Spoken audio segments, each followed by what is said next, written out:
I think we're on the same page on that. I want to talk about statues, Tony. Statues. It's been a big story lately in the last couple days. As an African American, as a hardworking citizen of New York, should these statues come down? So I have a very controversial view of this. I will say that right off the bat. Because I've heard people say the statue should come down because of what they're glorifying, and I've heard the other side that say the statue should stay up because of history, right? And I'm kind of in the middle. I actually believe the statues should stay up. I don't believe they should come down. But I believe the inscriptions need to be changed.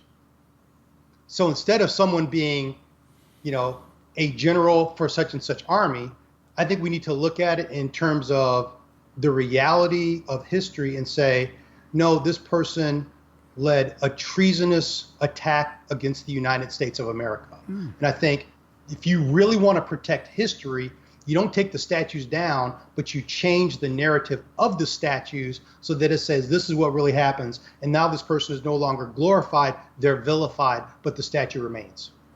That's a really interesting take, and I haven't heard that.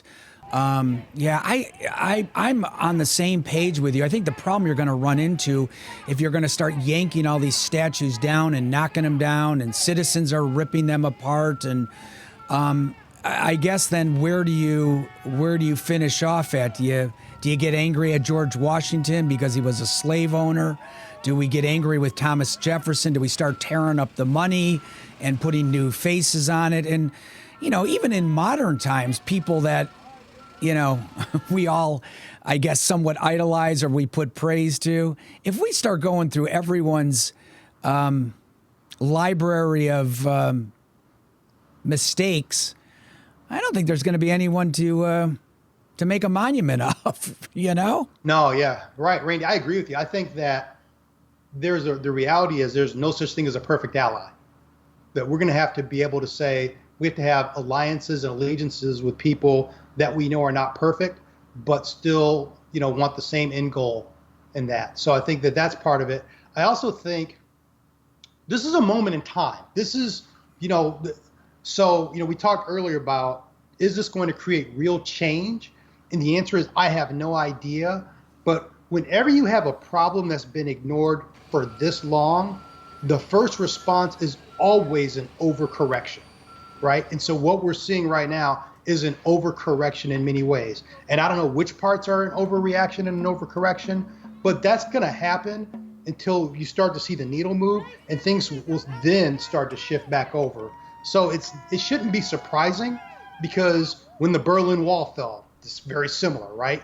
When apartheid collapses, and even from what I've been seeing recently, what we're seeing is very similar to South Africa before apartheid collapsed. I mean, it has very similar optics to it. But, this is that radical shift happened first. And it was an overcorrection, but it started to move the needle. And so, to some extent, that's not super surprising that it's happening this way. No more Roach on Florida TV.